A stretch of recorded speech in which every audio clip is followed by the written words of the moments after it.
Yo,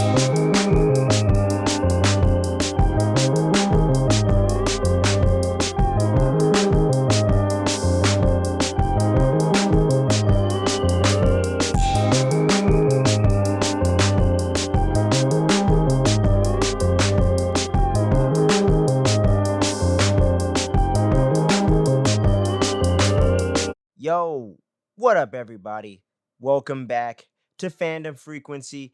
It's your boy Kenny. Make sure you drop us a line and hit us up on our social medias, man. We're on Instagram, Twitter, all that at fandom underscore frequency for IG, at fan underscore frequency for Twitter. Make sure you hit us up, follow us over there. We really want to connect with y'all and talk about all the geeky greatness that is the fandom frequency. With no further ado, let's discuss another installment of the recap where we talk about a particular TV series, whether it's one episode at a time, full season, whatever we can get to when we get in between those 9 to 5s, you know what I mean?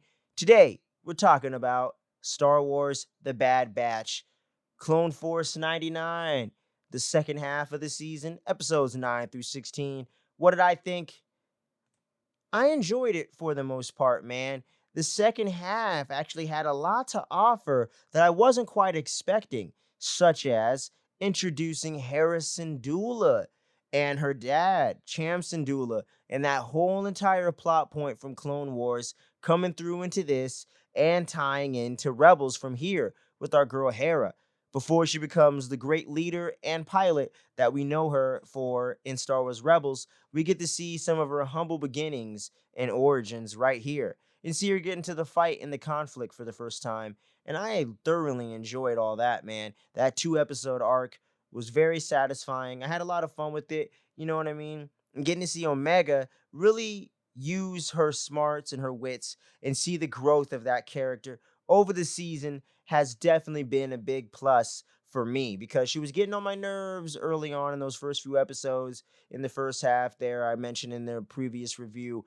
but Omega has definitely came around for me, and the whole revelation of her being related to the Bad Batch makes a lot of sense. It definitely rings true with that ragtag dysfunctional family vibe that they had from the start. Definitely makes a lot of sense here, and her even being cloned before they are, which makes her technically older but somewhat still younger, is a complete mind fuck that I enjoyed and thought felt very Star Wars to me, and was a really fun little reveal that I didn't necessarily predict or see coming. So, thumbs up on that, Lucasfilm. He has some good stuff right there. And yeah, man, just seeing some of the action with the crew and getting to see Crosshair get back into the mix and in some ways reunite with the gang again and kind of fight for the good, at least briefly, at least so we thought, right? But it was kind of cool to see Crosshair's whole perspective and how he felt betrayed and felt that they were the traitors because they didn't want to fight for the Empire and do what they knew was right, regardless of what they felt. They had to do what was objectively right for the galaxy, for the Empire, what they fought for and what they supposedly stood for. So that whole ideological conflict and that whole argument right there in episode, I think it was episode 14 or 15, was really, really compelling and very interesting to see his perspective and see where he was coming from. And some of it's actually understandable until you see what the Empire is really doing and what their motivations are. And we know this because we've seen the whole Skywalker saga from the beginning to the end. So we know the whole thing. But they're obviously living in the middle of it, so they don't know. But that whole ideological difference between Crosshair and the rest of Clone Force 99, aka the Bad Batch, very well done, very relatable, and I definitely enjoyed it. And what else can I really say about the show, man? The animation's really well done too, and it's definitely grown on me more and more with every episode, and especially in this back half. I think they have a lot of good, well done action and some actually really tense moments using tension and suspense to its favor or in its favor. You know what I'm saying? So I gotta say, man, the Bad Batch turned out to be a pretty damn well done, well done show that was a little bit better than I was giving it credit for in that first half, man. Like, it's a lot of fun, dude. I really wasn't bored too much in the second half. Really, maybe like one particular episode I wasn't as fond of, but the whole rest of this back half of the season was very well done. And there was an announcement about a season two. I'm not necessarily sure if we need another season, but it's going to be interesting in light of where we left things off to see where things go in the future and to see how we wrap these things up and to see how this ties in to the overall canon of the Star Wars universe, like we're hoping it does, because that's the one thing I'm gonna knock this season for.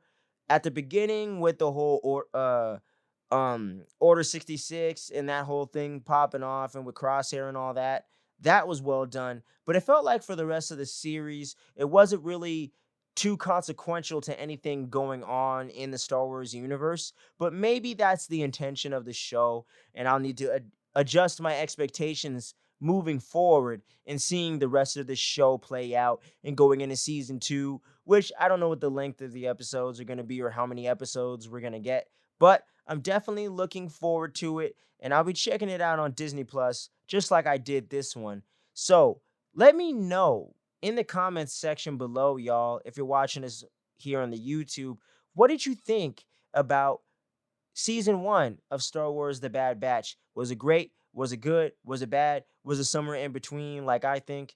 Let me know what you think in the comment section below, because we love to hear from y'all. We really want to start connecting with you guys, and we really want to have an open discussion, an open forum, because opinions are like assholes. Everybody has one, you know what I'm saying? So I definitely want to hear about your opinions. I want to hear your theories. And all my fellow Star Wars fans, I want to hear what you think. And do you think that this needs to tie in more directly with the canon, or the further away from that, the better? You let me know what you think.